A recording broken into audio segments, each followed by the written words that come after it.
Um pântano, uma casa misteriosa, uma floresta, uma maldição que atravessa várias gerações de uma mesma família e um animal misterioso, um cão assassino que mata as pessoas da família. Pois é, tem tudo a ver com uma história de lobisomem, uma história de terror, um filme desses de terror como você conhece. E pior é que não.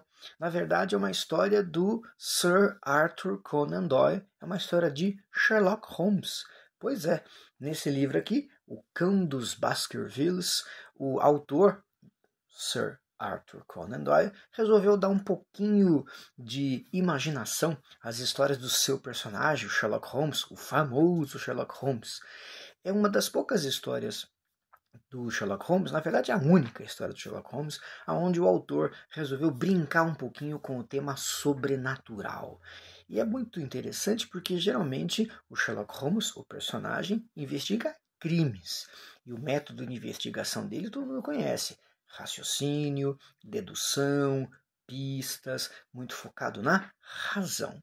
Aqui, essa história ela tem alguns elementos fantásticos, alguns elementos literalmente meio que de filme de terror, de histórias de terror.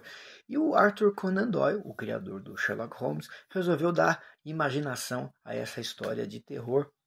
E é curioso porque no meio da narrativa, na narrativa do livro, o próprio Sherlock Holmes chega um momento lá que ele começa a pensar: nossa, será que essas histórias de terror deste suposto cão que vive no pântano e que mata as pessoas da família Baskerville, será que é verdade mesmo?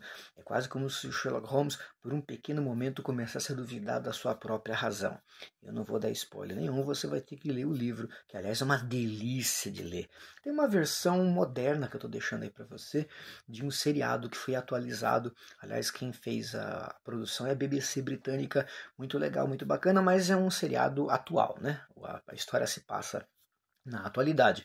O livro original é de 1902. E, aliás, essa edição que eu tenho aqui, você vê que ela é bem velhinha, é de 1958, era do meu avô. Olha que coisa bacana, uma herança muito bacana que ele deixou para mim. O que eu gostaria de fechar com vocês é que Arthur Conan Doyle, o criador do personagem Sherlock Holmes, era médico, era uma pessoa bastante científica, mas tem um lado dele que é bem interessante, ele era espírita, isso mesmo, ele era espírita, e ele estudou. Inicialmente ele era bastante cético, né, bastante distante, depois ele começou a frequentar algumas sessões espíritas na Inglaterra e ele termina a vida dele sendo espírita, acreditando no espiritismo, ele participava de sessões espíritas, mas com uma visão racional.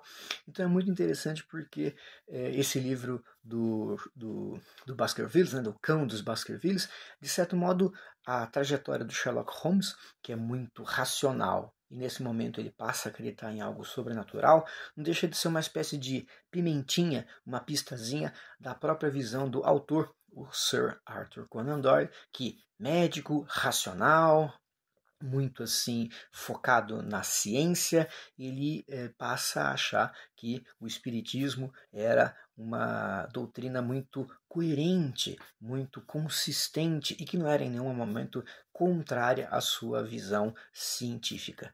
É um livro dos mais interessantes, dos mais legais desse personagem tão fascinante que é o Sherlock Holmes.